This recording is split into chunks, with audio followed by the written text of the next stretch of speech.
You're listening to Canal Street Radio with me, Billie Jean. We're chatting to Russ from Man Bears. Hi, Billie Jean. It's that time of year again, I can't believe. It certainly is. Comes around quicker. Faster and faster and faster. This is the 17th Great British Bear Bash. It kicks off on the 2nd of May.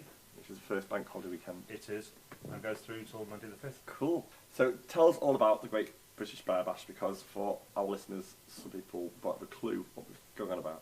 The Great British Bear Bash started off as really a small event in what used to be the Outpost, organised by probably 2 or 3 people, and it was Manchester based. Over the years, we've now got to the stage where the event in May is international. Even yesterday I was talking to a couple of Canadians about sorting out their accommodation. Fantastic. The Americans are coming over. We've seen an uprising in tickets all out of that community, and even as far as had interest from Australia, which for us it was the first. That's fantastic. So we're now in a position where we're actually moving forward. This year will be the 17th. Next year, obviously, we're looking forward to celebrating our 18th, our coming of age. Our coming of age. I love it.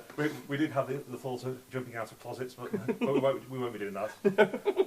What's the theme this year? Because they're usually themed, aren't they? The theme Last year this was Uranus, if I'm right. It was met with mixed reviews.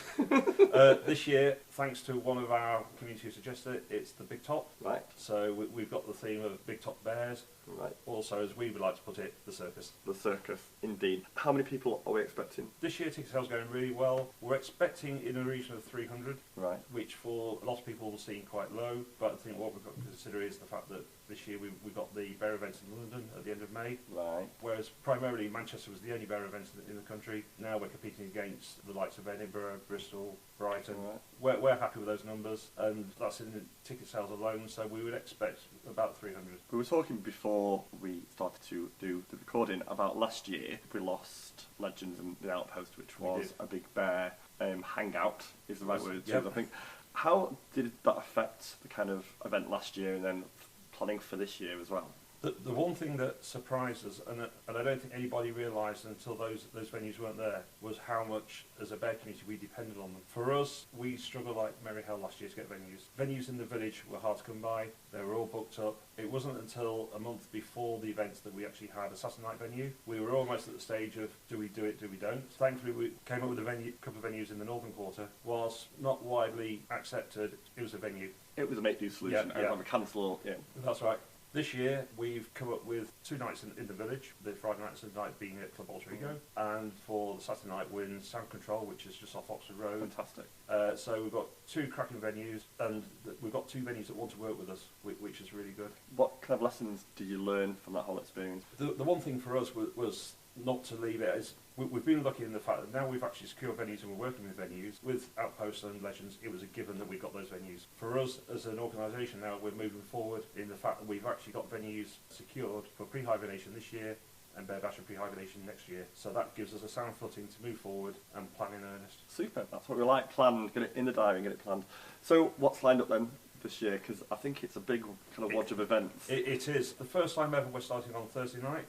With Berryoke and Bear Explosion at the Wren Bar. On Friday, we've got our High Energy Carnival at Club Alter Ego. Saturday, we've got a full day. First for us, we've actually got ice skating in Altrincham. Oh my God. So for any of you guys that want to get out there, we've struck a deal with them. You can have ice skating from 10:15 till 4 o'clock in the afternoon for a princely sum of £6.50. Fantastic. And there's also a meal deal to keep you going all through the day. Because you both like to eat. We do indeed. On the Saturday afternoon in the village, we've got the market at the Eagle. So the market's at Eagle. Market's at Eagle on Saturday afternoon. On Saturday afternoon, right. That's from 1 till 4, but we do hope to open the doors at 12, so keep an eye on that one. Okay. Saturday afternoon, we've also got the sauna at the basement, and then on Saturday evening, before the club night, we've got the pool party at Moss Side Leisure Centre. All the information for these are on the website. They're on the website. It's www.manbearsmanchester.co.uk. How important is the Bear Bash to the bear community, either regional and nationally as well? I think it's very important, purely the fact that it gives us a sense of belonging. Right. I think for Manchester, the bear community, I don't think is actually appreciated in so much as there's lots of things going on for other organisations and groups, but the bear community seems to have, not sure whether it's lost its way or whether it's a case of people just assume that we're here and we'll just look after ourselves. Yeah, I think all the groups feel that as well, though. Yeah. I think the Rubber Men kind of said the same thing. Yeah. And I know that I met with the organisers of Sparkle yesterday, and they kind of said the same thing as well. But we were talking previously, these events are so important to the village because they're bringing people into the village who are here all weekend and they're going to spend. So that's right. The one thing touching on that is last year at Manbear's Present Station Pride, we had a fantastic host, Vanessa Von Glow, who couldn't speak highly enough of Manchester. She also performed at Sparkle. Right. So doing Sparkle and the Manbear's Present Stage, she couldn't believe what a community we've got. We have. And I think we as a group, or several groups, sometimes take that for granted. Yeah. We do, because it's just on our doorstep, isn't it? I mean, it is, yeah. I'm down here almost every day, so you don't stop and think about what we've got until we meet people from outside. Exactly. Yeah. What's next for you guys? We've got, once again, we hope, we're waiting for confirmation, but the Manbear's Present Stage at Pride. Right. We've also already got several acts lined up. The one thing with the Manbear's Present Stage is that all the acts perform free of charge. We don't pay any outlay on that stage at all. Last year we had a boy band from Glasgow who surprisingly turned up with an entourage of about 30 schoolgirls. So it was one of those that we were absolutely shocked. We've got... That's that's amazing though. It is in the fact that what the girls didn't realise was that while they were screaming for the band, they were literally 20 foot away trying to get in the venue. Right. Yeah, so it's one of those, I'm pleased they didn't see them beforehand. So we've got the Manbear's Present Stage. We've already started planning for pre-hibernation in November. So that will hopefully move back to the first weekend in November. And then they'll be starting earnest on Bear Bash for next year. In your 18th year. Our 18th That's year. Amazing. I do want to talk about the fact that Manbears and the Great British Bear Bash is non-profitable. It is. So you guys do it for the love of it, for the passion, and for the great weekend, which it is. What charities have you helped out over the last 18 years? The main charities being the LGF, and for the last 3 years, our main charity has been the George House Trust. Primarily, that donation is funded by the Bears at the Birdcage, right? Which we do a raffle for. This year, the main prize is a Google Nexus. Right. So we've got a number of good prizes. That's the main one. Again, it's an afternoon of cabaret.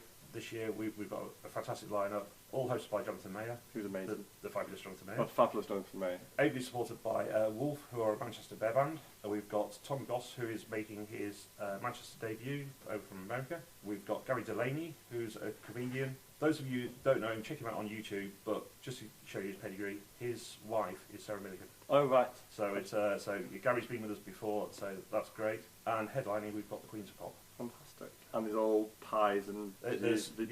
Greg's providing all the food yet again, guys, so get yourself down there. And details of that are on the website. They're all on the website, yeah.